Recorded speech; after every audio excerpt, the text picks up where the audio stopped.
yang diberkati Tuhan, terima kasih karena memberi fasilitas untuk semua saudara kita ya bisa hadir bersama-sama lewat Zoom ini pagi hari ini. Baik, puji Tuhan sebentar ya.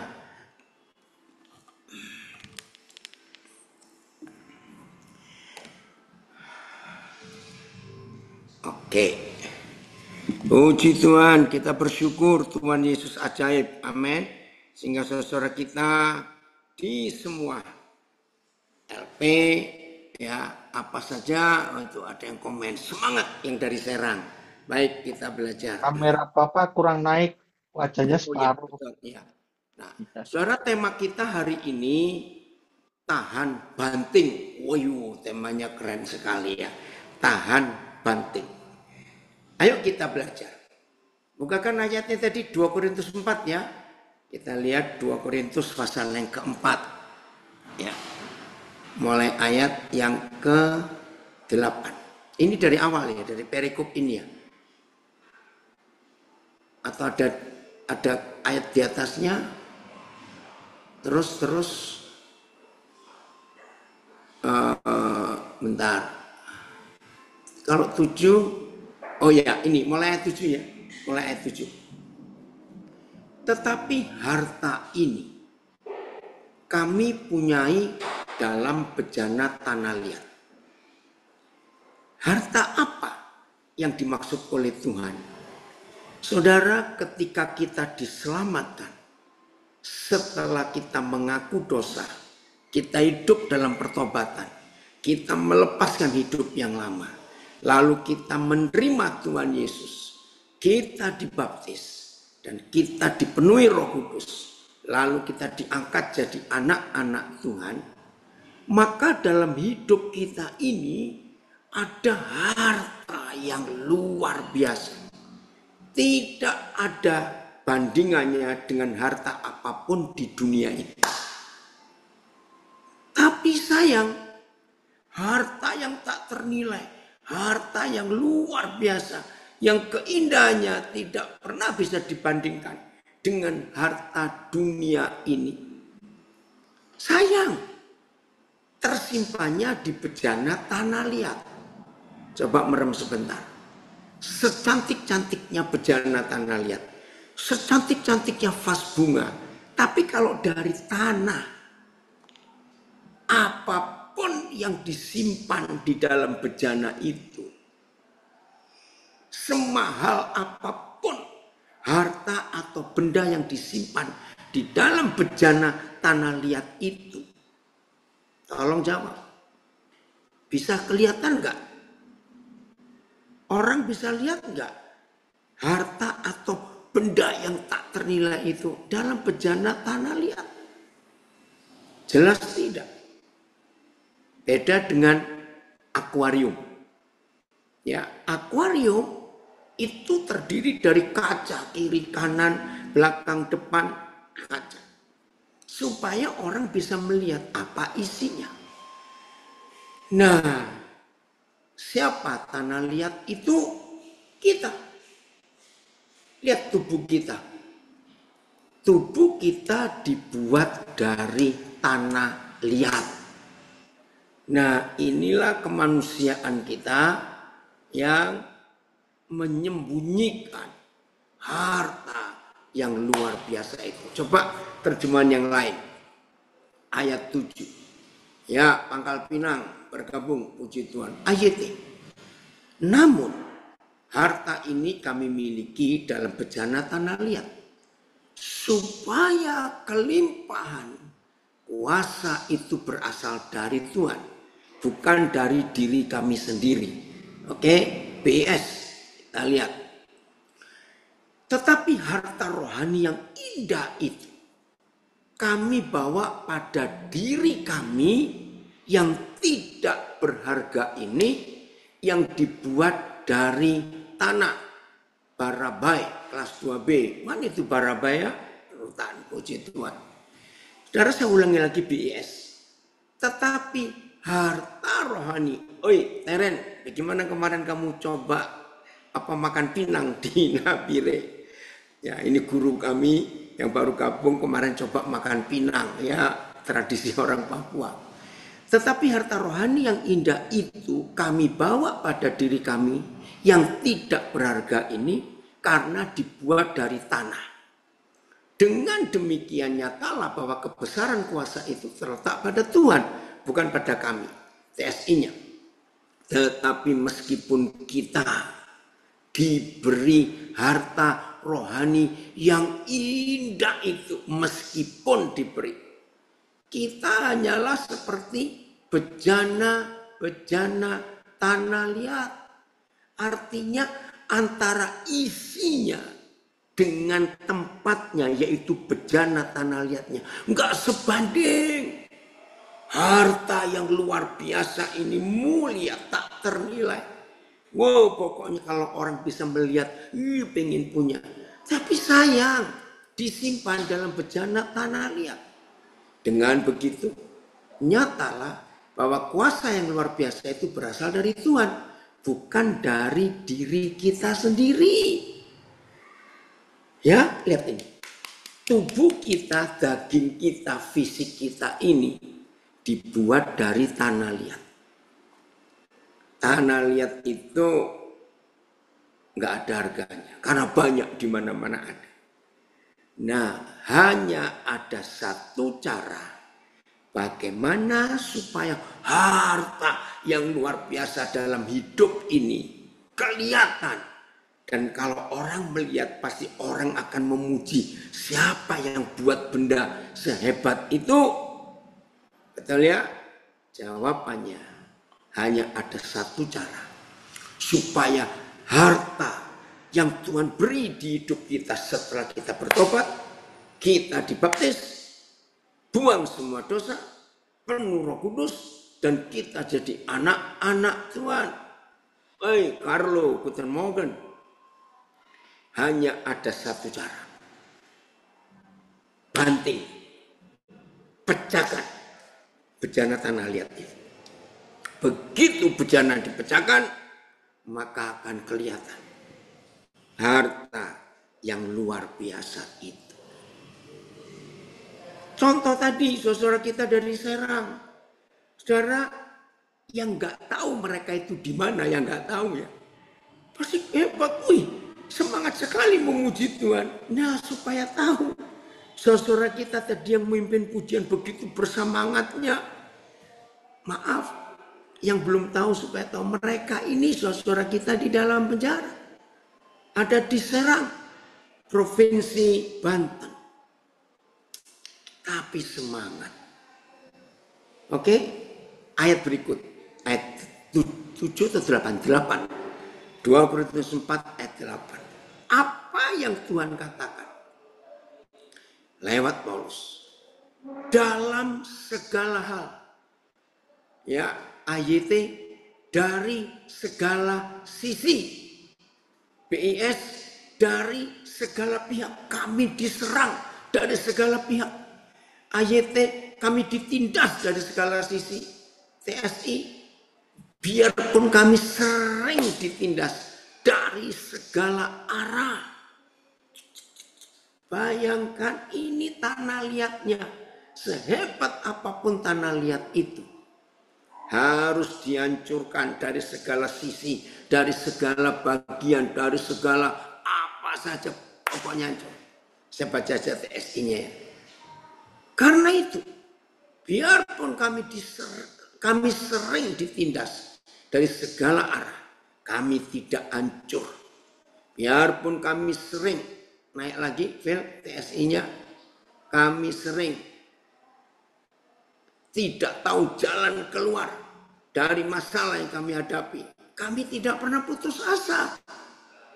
Halo, apakah saudara-saudara pernah mengalami seperti Paulus ini? Sering ditindas dari segala arah, tapi tidak hancur. Sering tidak tahu jalan, enggak tahu jalan keluar dari masalah yang kami hadapi. Kami tidak pernah putus asa. Ayat 9. Ayat 9. Kami dianiaya, namun tidak ditinggalkan sendirian. Kami dihempaskan, namun tidak binasa. AYT, kami dianiaya, tetapi tidak ditinggalkan. Kami dicampakkan, tetapi tidak dibinasakan. Oh, Tuhan kita luar biasa. Terima kasih, Bapak. BS, banyak. Kalau banyak yang mengajak makan, aduh, senangnya luar biasa. Tapi banyak yang memusuhi kami, tetapi tidak pernah kami tinggal seorang diri. Haleluya. Dan meskipun sering kali kami dipukul sampai jatuh. Untuk membayangkan dan membandingkan ini, apa bedanya dipukul dan dipijat? Ini cuma pengertian saja. Apa bedanya dipukul dan dipijat? Ya lebih enak dipijat kok ya. Dan meskipun sering kali, enggak sekali, 2 kali, sering kali dipukul sampai jatuh, namun kami tidak mati. Haleluya. TSI. Biarpun kami dianiaya, kami tetap yakin bahwa Tuhan tidak akan meninggalkan kami. Dan biarpun kami sering dipukuli serta dibanting. Haleluya, ini temanya. Ya, nanti Pak Filipus yang milih tema harus menjelaskan kenapa milih tema ini hari ini. Saya ulangi, TSI-nya keren. Biarpun kami dianiaya, kami tetap yakin bahwa Tuhan tidak akan meninggalkan kami. Terima kasih Bapak.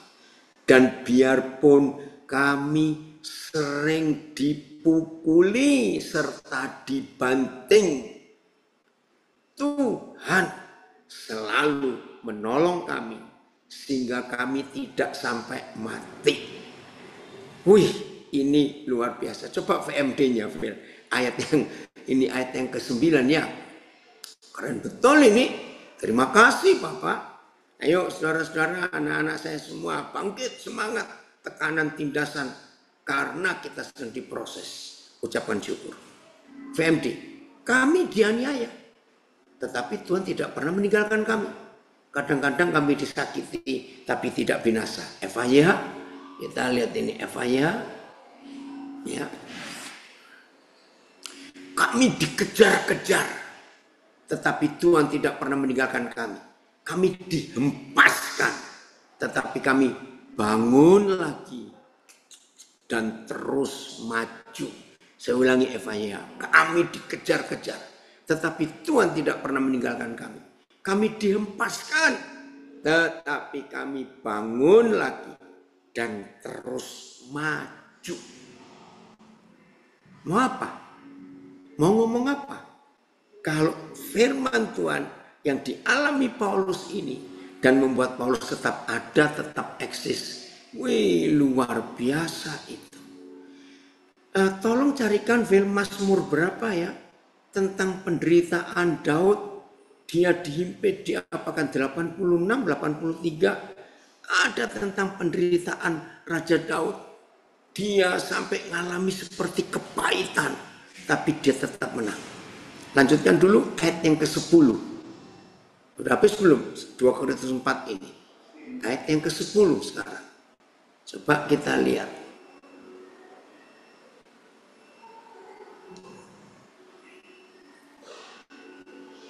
Nah, ini kuncinya. Ini tujuannya, kita dibanting tapi tidak hancur. Dikejar-kejar, dipukuli. Tujuannya ini. Kami senantiasa. Tahu kata senantiasa? Terus menerus. Membawa kematian Yesus di dalam tubuh kami. Saudara, ini luar biasa. Wajar kalau semua kita sebagai murid-muridnya, sebagai anak-anak Bapa di surga. Begini, kami senantiasa membawa perbuatan-perbuatan mujizat yang Tuhan Yesus kerjakan di dalam tubuh kami. Nah itu kan lebih baik. Berarti kemanapun kita pergi, orang akan melihat mujizat-mujizat itu. Paulus rindukan. Kami senantiasa membawa kematian Yesus di dalam tubuh kami. Ini kan gak enak. Supaya, nah ini tujuannya. Supaya kehidupan Yesus juga menjadi nyata di dalam tubuh kami. Senta, bagaimana jadi? Ya, supaya kehidupan Yesus juga menjadi nyata dalam tubuh kami. Ayatnya, kami selalu membawa kematian Yesus dalam tubuh kami. Naik Phil, supaya kehidupan Yesus juga dinyatakan dalam tubuh kami. PIS, selalu kami merasakan kematian Yesus pada tubuh kami. Supaya kehidupannya pun menjadi nyata pada tubuh kami. TSI, melalui penderitaan jasmani. Haleluya. Kami menunjukkan bahwa kami bersatu dengan Tuhan Yesus dalam kematiannya. Dengan demikian, kuasa kehidupan Yesus juga tampak di dalam tubuh kami. Nah, ini yang kita baca di ayat yang pertama tadi kita baca, ayat berapa? 7 ya. Supaya harta yang luar biasa itu nampak kalau bejana tanah liatnya dihancurkan. Dengan demikian, TSI-nya, kuasa kehidupan Yesus juga tampak dalam tubuh kami. Hebat ya? Lanjutkan. Kolose 3. Phil sampai 10 sudah selesai belum perikop ini? Oh ya, oke. Itu nanti ya. Nanti kita lihat dulu Kolose 3 ayat 10. Kolose pasal 3 ayat yang ke-10. Kita nanti lanjut ke 2 Korintus 4. Ini betul-betul luar biasa kalau kehidupan kita siap dihancurkan, dibanting. Oh maaf, Kolose 2 ayat 10. Benar-benar betul. Itu loh, yang ku kehendaki, oh bukan ya, sebentar. Yang ku kehendaki ialah, atau Efesus 2 ayat 10. Maaf, saya lupa. Coba, yang ku kehendaki, oh bukan. Berarti Filipi. Maaf ya, maaf. Tolong saya, yang mengatakan bahwa yang ku kehendaki ialah mengenal, bersekutu dalam kuasa kematiannya. Filipi coba 2 ayat 10.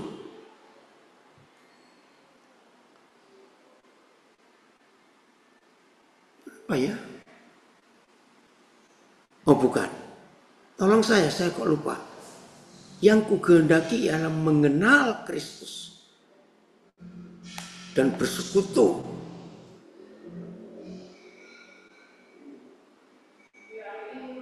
Filipi, ada yang bisa bantu? Filipi 3. Oh ya, terima kasih. Terima kasih, Filipi 3:10. Lihat, ini aneh.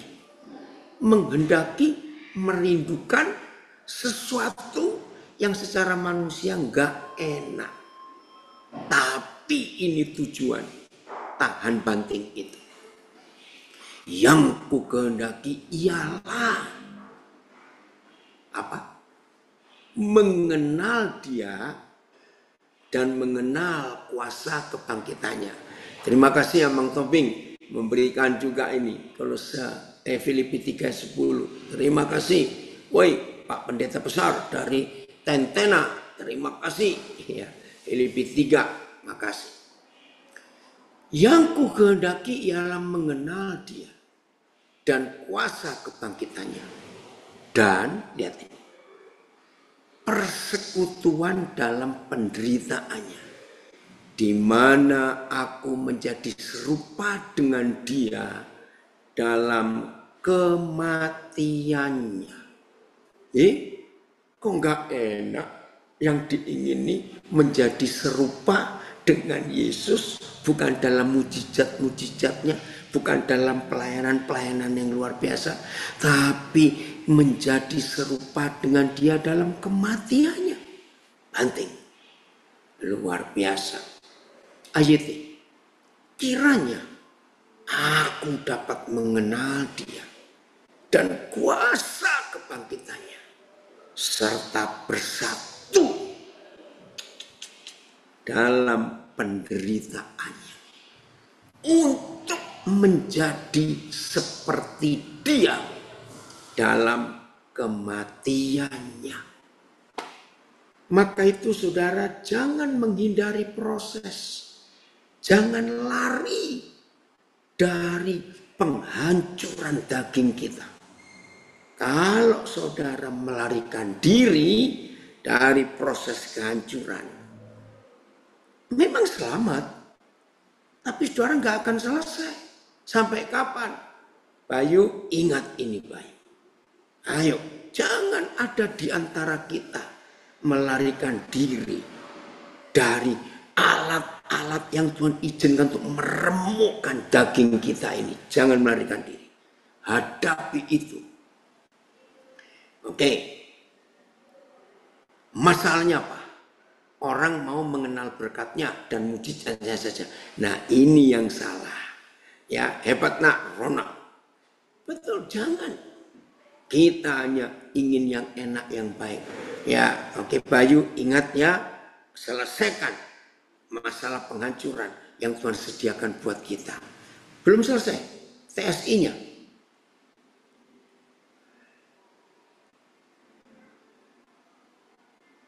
Oh, PES ya, PES belum, maaf.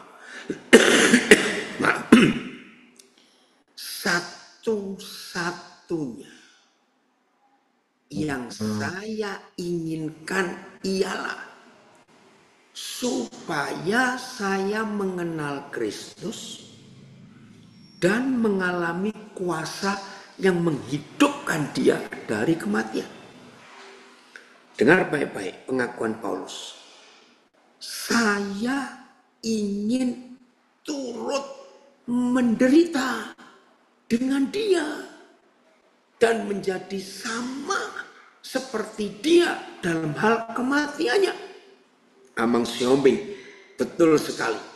Jadi mutar di tempat, kalau enggak mau ikut proses Tuhan, ya mutar saja. Betul ya? Oke, dari tentena lagi.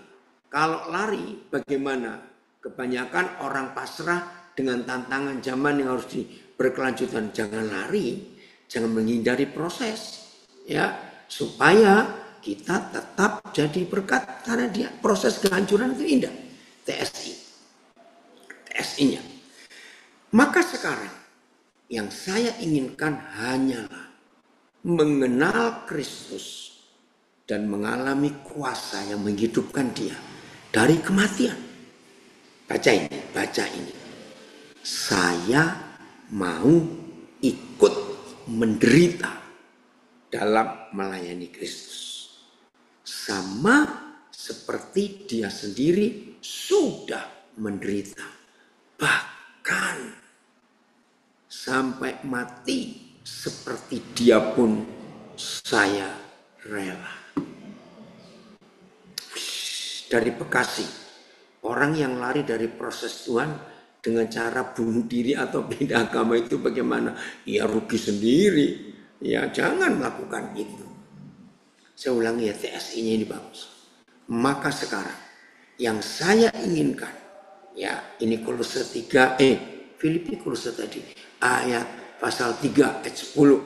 Maka sekarang yang saya inginkan hanyalah, nggak ada yang lain, mengenal Kristus dan mengalami kuasa yang menghidupkan dia dari kematian. Saya mau ikut menderita dalam melayani Kristus sama seperti dia sendiri sudah menderita, bahkan sampai mati seperti dia pun saya, bahkan sampai mati seperti dia pun saya rela. Tolong masing-masing kita jawab ya, karena hanya kita yang kenal keputusan ini dengan Tuhan, yang lain tidak tahu. Kembali ke 2 Korintus 4 ayat 11 tadi ya. Nah, sampai sejauh ini proses yang Tuhan berikan kepada kita. Jadi yang dari Bekasi jangan lari ya. apalagi sampai bunuh diri atau pindah agama, jangan, rugi besar. Itu berarti orang belum kenal Tuhan.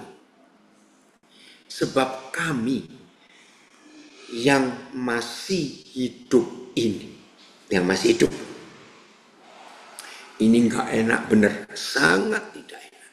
Sebab kami yang masih hidup ini terus menerus, nggak sekali, 2 kali, nggak seminggu sekali, nggak sebulan 2 kali, terus menerus yang masih hidup ini diserahkan.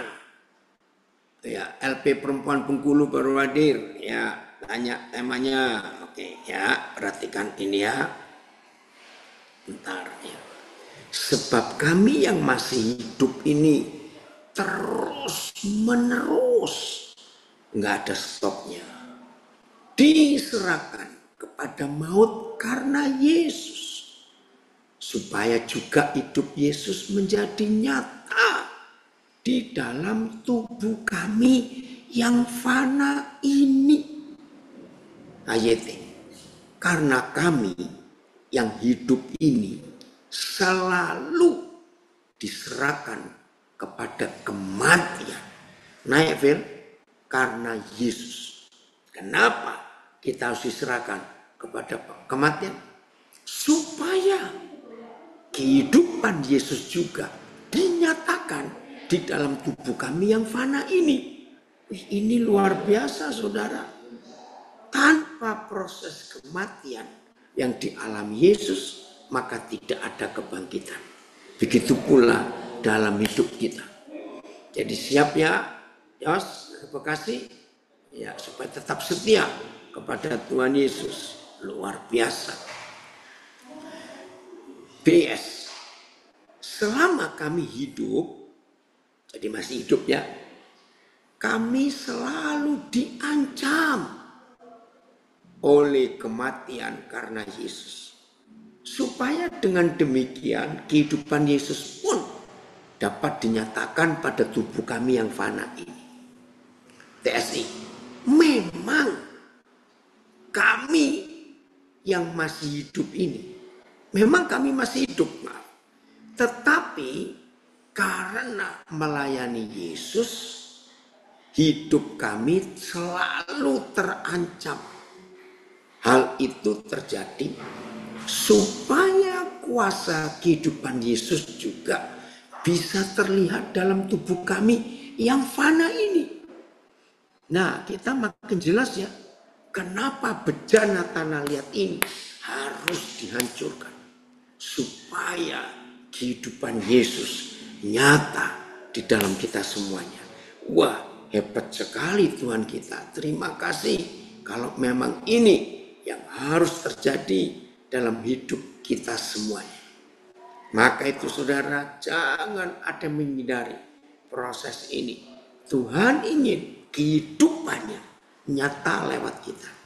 Anak-anak, warga binaan semuanya, saudara dimanapun berada, apapun yang sedang menggencet hidup ini, apapun yang sedang menghancurkan, melumat hidup kita ini, ucapkan syukur karena Tuhan tetap bekerja dalam hidup kita masing-masing. Sampai kemuliaan Tuhan, hidup Yesus itu nyata di dalam hidup kita. Ibrani 12 ayat 26. Ibrani 12 ayat 26. Ibrani 12 ayat, Dr. Jones, bersyukur kamu gabung. Ibrani 12 ayat 26. Waktu itu suaranya menggoncangkan bumi, tetapi sekarang ia memberikan janji, satu kali lagi aku akan menggoncangkan bukan hanya bumi saja, melainkan langit juga. Ini nih, ada kegoncangan besar sekarang sedang terjadi. Ayat 27, goncangan sedang terjadi, saudara.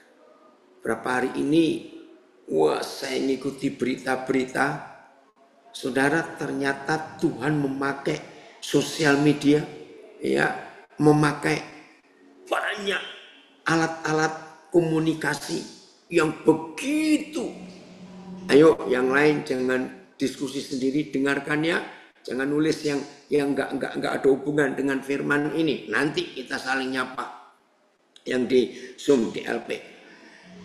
Dengan adanya internet, dengan adanya Google, dengan adanya sosial media, kebenaran itu keluar. Anak-anak muda sekarang sedang bergejolak. Keluar dari kungkungan, dari doktrin dan dogma yang salah. Mereka menemukan jawaban dalam hidup bukan dari mimbar-mimbar agama, tapi mereka menemukan jawaban dalam hidup itu di dalam sosial media. Walaupun ada isi sosial media, kayak internet semua itu enggak baik, tapi hari-hari ini, saudara, dalam minggu ini, saya dapat masukan banyak. Akhirnya, mimbar-mimbar agama yang selalu mengancam, selalu menghukum orang gak mau taat, lepas kendali. Sebab anak-anak muda melihat fakta. Ternyata apa yang di mimbar-mimbar itu hanya cuma doktrin manusia. Puji Tuhan. Maka itu ada kegoncangan besar di dunia sekarang. Bukan cuma di dalam teknologi, dalam semua segi kehidupan. Maka itu yang kaku, yang mati akan terbongkar. Ayat 27 Ibrani 12. Ungkapan satu kali lagi. Perhatikan. Menunjuk kepada perubahan pada apa yang dapat digoncangkan. Ini kan, kalau kebingungan mendengar apa yang Koden jelaskan, Koden nanti akan kirim ke Korak. Ya, salah satu yang menggoncangkan dunia sedang terjadi lewat internet ini ya. Supaya dengar dulu. Ungkapan satu kali lagi menunjuk kepada perubahan pada apa yang dapat digoncangkan. Karena ia dijadikan. Ianya ini yang kita mau cari. Siapa itu? Karena ia dijadikan supaya tinggal tetap apa yang tidak tergoncangkan. TSI-nya, Phil, ayat 27. TSI-nya. Oke, Mike ya. Itu dia. Masih mujizat masih ada. Ya. Dengan kata sekali lagi, jelaslah bahwa Tuhan bermaksud membinasakan semua ciptaan yang bisa digoncangkan. Membinasakan semua ciptaan yang bisa digoncangkan. Termasuk agama-agama yang ciptaan manusia sedang digoncang sekarang ini. Fondasi-fondasi yang diletakkan oleh akal kekuatan pikiran manusia yang sudah ribuan tahun ini sedang digoncang habis. Ngeri. Tapi puji Tuhan. Supaya yang tertinggal hanyalah hal-hal yang tidak bisa digoncangkan. Wih, ini luar biasa. Nah ini loh, tujuan kita dibanting. 28. Terima kasih Tuhan. Oh silakan Tuhan. Engkau buat kegoncangan besar di dunia ini.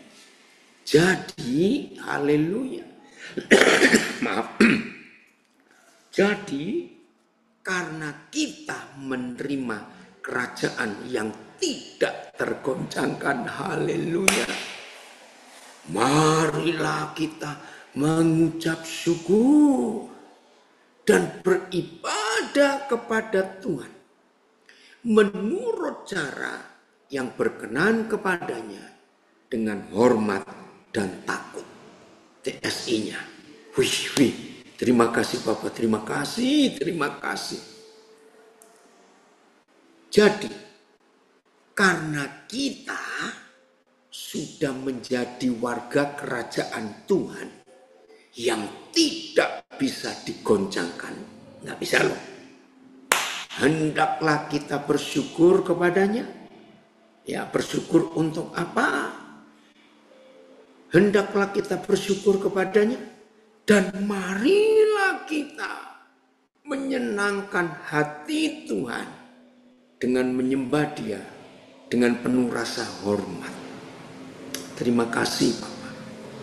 Saudara, saya lupa tahun berapa, sudah cukup lama. Ketika pertama kali Tuhan mengajar saya Ibrani 12 ini, saya itu pusing. Apa sih artinya ini? Nah, saudara tahu tuh berapa kali kalau saudara sering mendengar saya mengajar, saudara kan tahu. Papa mengajar saya dengan ilustrasi yang gampang-gampang. Saya bingung, apa maksud Ibrani 12 ayat 26 sampai 28 ini? Tak, tiba-tiba masuk, dengarnya ilustrasi ini. Kalau ada 1000 botol di depan kita, ya, ada 1000 botol di depan kita. Warnanya sama, bentuknya sama. Ternyata dari 1000 botol itu hanya ada 1 botol. Perhatikan. Dari 1000 botol yang ada di hadapan kita bentuk sama, warna sama. Tapi hanya ada 1 botol yang dibuat secara khusus, ya, tidak bisa pecah. Mau dibanting, mau dipukul dengan palu 1000 kilogram pun tidak hancur. Bagaimana caranya? Kita bisa menemukan yang satu di antara 1000. Wih, waktu itu saya tersenyum. Wih, Papa itu luar biasa. Gampang. Bantingin semua. Loh, betul tidak, saudara? Kalau kita bantingin satu persatu, nah, betul alasannya. Ini dia. Saya ingat Papa bikin ilustrasi ayat ini. Gimana kita tahu kalau barang atau gelas itu pecah? Ya caranya dibanting baru ketahuan. Apa benar itu pecah atau tidak? Betul. Ini loh saudara Papa kita. Maka itu kita harus siap tahan banting. Begitu 1000 botol yang bentuknya sama, warnanya sama. Kita bantingi satu persatu. Maka akan kelihatan. Yang satu tahan banting. Haleluya. Siap tahan banting? Harus. Kalau enggak kita rugi. Supaya tinggal yang satu itu. Phil, coba jelaskan. Kenapa kok milih tema ini? Temanya menarik ini ya. Coba kita lihat ini Pak Filipus mau ngomong apa. Apa Phil?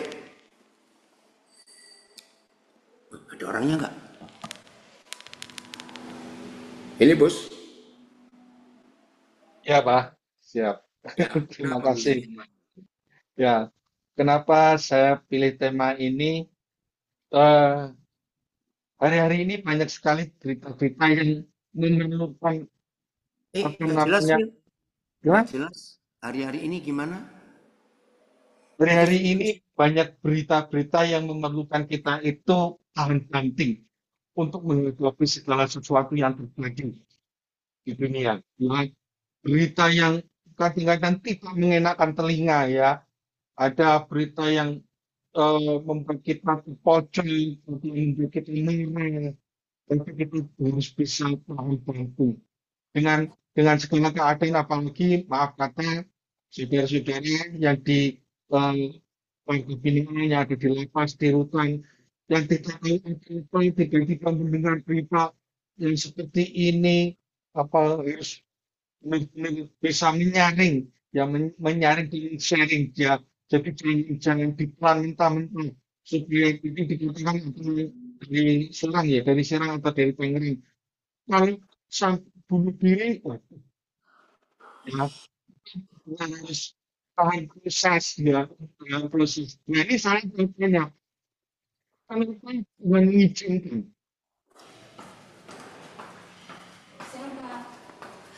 Suaranya Ya, hilang. Ya. ya, kenapa Tuhan mengizinkan hal itu terjadi begitu Pak?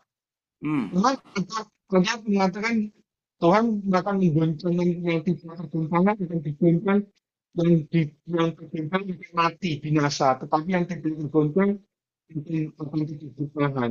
Nah, Tuhan mengizinkan ini, begitu Pak. Iya, saya putus-putus Phil, nggak jelas suaranya. Oh, sebentar, Pak. Nah, Coba ini salah apa itu? Diulangi lagi sebentar. saya yang salah, Pak. Oh, Ya, begini bagaimana, Pak? nah ini jelas. Tadi kenapa itu? Kok Ya, suaranya double? baik. Ya, eh, saya bertanya, Pak, kenapa Tuhan mengizinkan? Kadang-kadang kita banyak bertanya ya, kenapa ini terjadi dalam hidup saya menderita, saya harus mengalami kesulitan, saya harus masuk ke dalam lapas, saya terjebak gitu ya. Mungkin ada yang tidak bersalah tiba-tiba ditangkap, dimasukkan penjara, ya tidak karena ekonomi kesulitan ekonomi akhirnya melakukan hal yang dilarang terus akhirnya kejebak masuk ke dalam lapas. Mengapa Tuhan mengizinkan, Pak? Ya itu supaya diproses. Jadi bagus. Oh, jadi bagian dari prosesnya ya, Pak ya. Iya. Ya, karena kan beberapa hari kemarin itu ada anak sekolah, maaf kata anak sekolah yang melanggar tata tertib, begitu ya, melanggar tata tertib, dipukul sama gurunya gitu ya, karena gurunya ini emosi dia memukul. Nah, ternyata si anak ini tidak tahan banting. Dia lapor ke orang tuanya, akhirnya lapor ke polisi, wes berlanjut kemana-mana. Nah, sebenarnya kalau guru ya, apalagi guru kita ya, Tuhan Yesus Kristus yang sudah tahan banting ya, udah merasakan ke penderitaannya tadi, pengenalan akan kebenaran, pengenalan kepada Tuhan, kita tidak hanya mengenal saja tapi juga kebangkitan dan penderitaannya juga kita harus kenal ya. Jadi kalau guru kita Tuhan Yesus Kristus saja siap menderita, nah bagaimana dengan kita? Sebagai murid-murid Tuhan, kita pun harus tahan banting. Itu Pak Amin. yang Ya, puji menjadi Tuhan. Jadi eh, jelas ya. tema saya, Itu Pak. jangan menghindar ya. Kalau sedang diproses Tuhan jangan menghindar. Oke? Tuhan itu luar biasa. Baik, kita kembali lagi. Bagian terakhir. Ya, ntar. Bagian terakhir. Kita dalam tema ini. Jadi semua warga binaan, semua saudara, anak-anak saya semua tahan banting. Nikmati saja ketidaknikmatan ini dengan senikmat-nikmatnya. Oke? Ayat berikut kita akan belajar melihat ayat yang berikut. Bentar ini.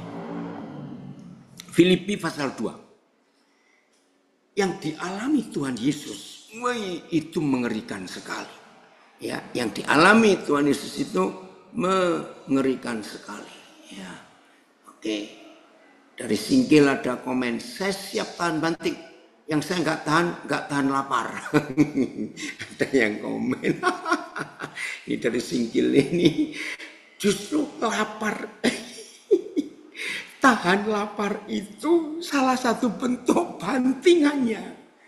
Dan tolong ingatkan ya, puasa itu sehat, saudara. Ya, melaparkan diri itu bagus, nggak apa-apa. Tuhan Yesus saja puasa 40 hari 40 malam loh. Oke, Filipi 2 mulai ayat yang ke-6. Ya, Filipi 2 mulai ayat yang ke-6. Ini yang dialami oleh Tuhan Yesus. Phil kok formatnya beda? Nggak apa-apa saja, Bapak cuma tanya. Yang walaupun dalam rupa Tuhan. Ya toh, Yesus itu kan memang Tuhan. Tidak menganggap kesetaraan dengan Tuhan itu sebagai milik yang harus dipertahankan. Saya ajak saudara merenung fakta ini. Mana lebih mudah ya, orang kaya yang berlagak miskin atau orang miskin yang berlagak kaya? Pertanyaannya aneh. Saya ulangi. Oi, Ibu Dewi, gimana kabar Mama? Mana lebih sulit orang kaya berlagak miskin menjadi seperti orang miskin, atau orang miskin yang berlagak jadi orang kaya. Jordi, lama ini Papa nggak dengar kabarmu nak. Sekarang di mana kamu? Mana jawabannya? Mana lebih mudah? Ayo, yang kedua, nomor 1. Ayo, yang mana? Jelas saudara, yang lebih susah itu kalau orang kaya berlagak miskin. Sulit. Tapi kalau orang miskin berlagak kaya, gampang sekali. Pinjem baju orang yang bisa nyetir mobil tapi nggak punya mobil, bisa pinjem mobil temannya supaya kelihatan keren. Nah, Tuhan Yesus ini, dia itu Tuhan. Tapi kesetaraannya dengan Tuhan tidak dipertahankan. Apa bentuknya? Tidak dipertahankan sebagai Tuhan. Ayat 7. Melainkan telah mengosongkan dirinya.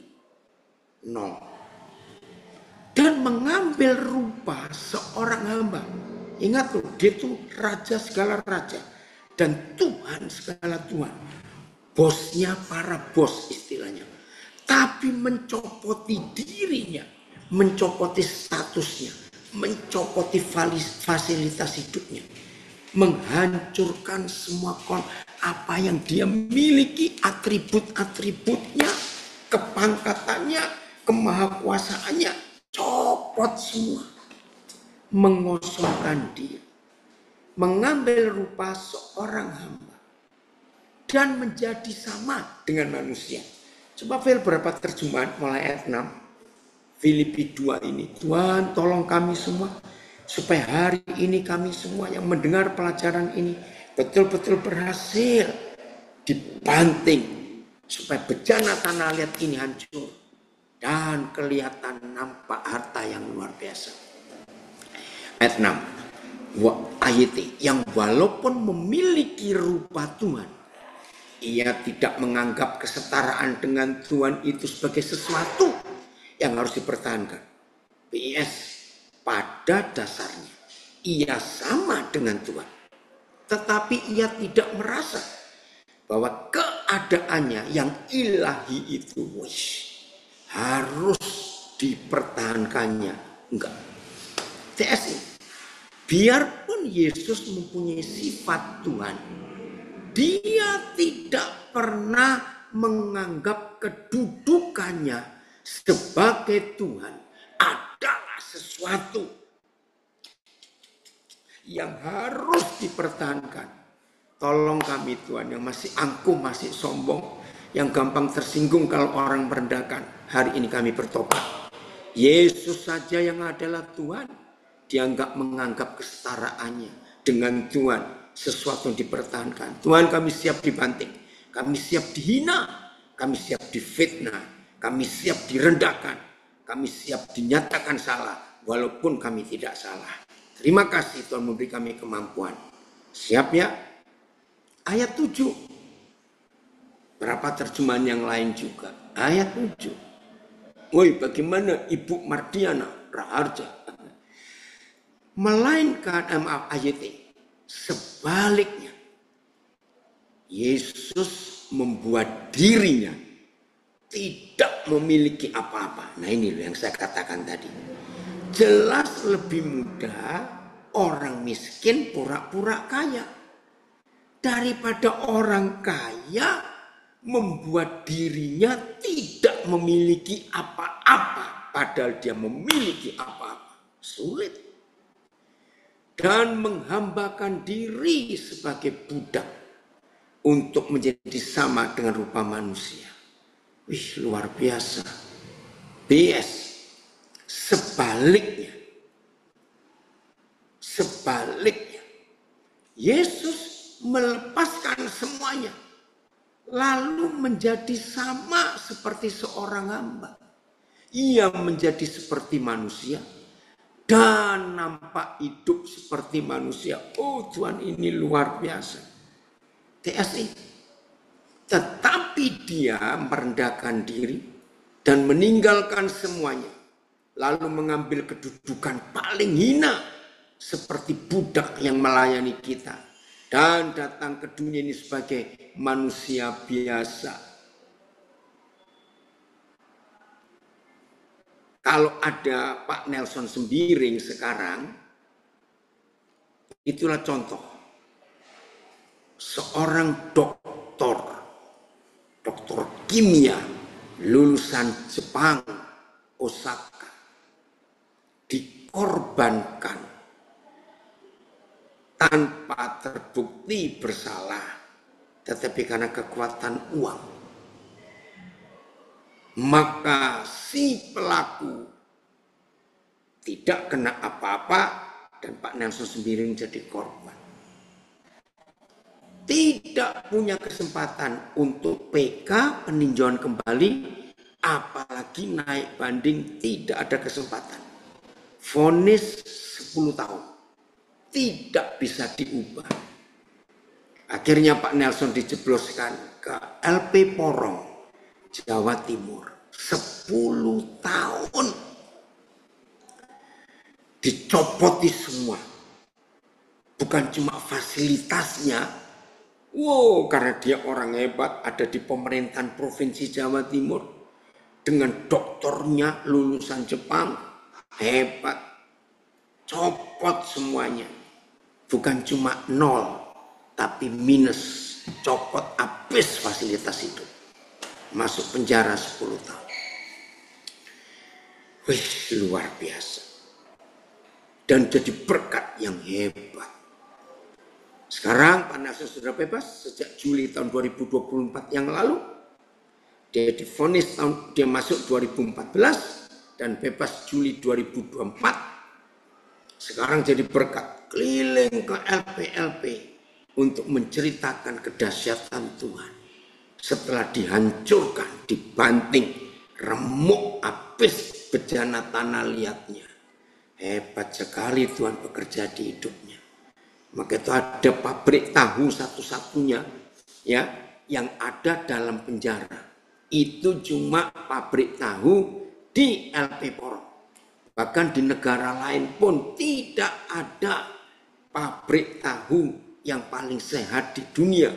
Karena tahunya Pak Nelson ini tidak pakai cuka, tapi tahu nigari, bahasa Jepang. Artinya diambil dari air laut paling dalam. Hebat sekali. Nah, kalau tidak lewat proses, dicopoti semua kemanusiaannya, fasilitasnya, gelarnya, posisinya habis, nggak akan ada jadi berkat seperti itu. Hebat sekali. Ayat 8. Masih Filipi 2. Ayat 8. Dari terjemahan baru. Ya. Dan dalam keadaan sebagai manusia, sudah jadi hamba manusia. Ini yang saya bingung. Yesus telah merendahkan dirinya. Begini loh artinya. Kalau sudah jadi manusia, berarti sudah sejajar dengan permukaan tanah. Ini arti kata sudah menjadi sama seperti manusia, yaitu sudah sejajar dengan permukaan tanah. Renungkan ya, kalau kita tiarap di tanah, itu belum minus, karena kita masih di atas tanah. Tapi kalau sudah jadi manusia, adalah Tuhan, dia itu Tuhan jadi manusia, lalu telah merendahkan dirinya dan taat sampai mati, bahkan sampai mati di kayu salib. Ini luar biasa. Itu artinya dia sudah sejajar dengan permukaan tanah. Bedakan ya.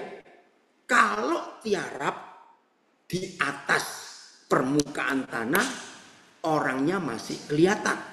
Ya, karena di atas. Tapi Yesus Tuhan, menurut Filipi 2 ayat 8, itu ambles. digencet begitu rupa sampai dia amblas. Tahu kata amblas? Jadi sudah rata dengan tanah. Enggak kelihatan lagi orangnya. Wih, ayat dalam keadaannya sebagai manusia, ia merendahkan dirinya dengan taat sampai mati. Bahkan mati di atas kayu salib. BS, ia merendahkan diri dan hidup dengan taat kepada Tuhan. Sampai mati. Yaitu mati di salib. Saudara tahu enggak? Mati secara normal pasti dikubur normal dan di batu nisannya ada nama orang yang meninggal. Tapi sudah sampai mati dijelaskan matinya di salib. Saudara ingat Tuhan Yesus semiskin-miskinnya orang. Enggak mungkin numpang di kuburan orang lain. Sejelek-jeleknya orang yang meninggal itu reputasinya. Enggak mungkin di batu nisannya ditulisi nama orang lain. Karena dia punya nama walaupun dia penjahat. Tapi Tuhan kita tidak. Dikubur di kuburan orang, Yusuf Arimatea. Dan ini luar biasa. Tidak ada namanya di batu nisan Yesus. Tapi yang ada adalah meterai kerajaan Roma. Ini sadis, saudara. Melahirnya di kandang, matinya terhina, enggak ditulis namanya. Ayo mau apa? Ini dihancurkan, ini diremukkan. TSI, dalam keadaan sebagai manusia, Yesus lebih apa? Merendahkan dirinya. Ini yang saya tadi katakan, kalau tiarap di atas permukaan tanah, maka badan kita, tubuh kita masih kelihatan. Tapi dikatakan Yesus lebih lagi merendahkan dirinya. Maka itu kalau cuma merendahkan diri, badannya masih kelihatan. Tapi lebih lagi merendahkan dirinya untuk taat kepada Tuhan. Itu artinya ambles. Bukan cuma rata di atas permukaan tanah, enggak kelihatan. Haleluya. Untuk taat pada kehendak Tuhan. Dia merendahkan dirinya seperti itu. Luar biasa. Woi, ni hao tamu dari Taipei. Ini ada pendeta besar dari Taipei gabung. Hingga dia menyerahkan tubuhnya sampai mati. Bahkan sampai mati disalibkan.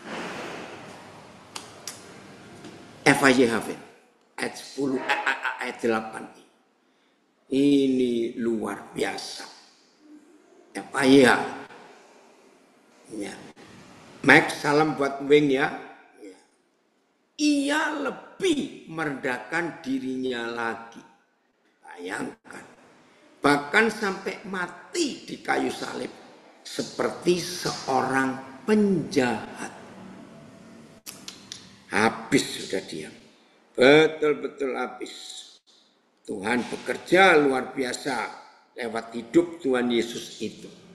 Siap dibanting? Harus hancur. Puji Tuhan. Kita mengalami kemuliaan Tuhan yang luar biasa dalam hidup itu.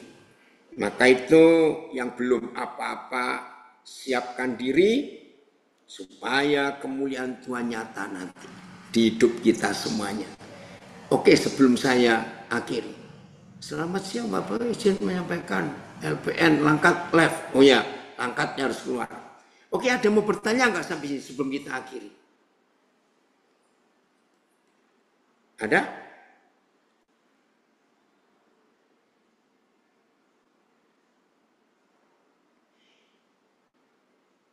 Ada?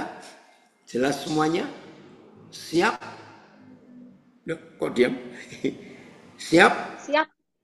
Dihancurkan siap? Siap. Woi, luar biasa. Haleluya. Oke, Tuhan memberkati kita semuanya. Woi, kalau kita bisa tahan banting, wow, hebat sekali. Ya, penyertaan Tuhan nyata di hidup kita semuanya. Shalom. Sampai ketemu lagi. Siap jadi berkat, siap dibanting, siap direndahkan lebih rendah lagi dari permukaan tanah. Maka kehidupan Yesus akan nyata lewat kita semuanya. Dan setiap orang yang jumpa kita akan melihat kemuliaan Tuhan. Haleluya. Tuhan memberkati. Saya serahkan.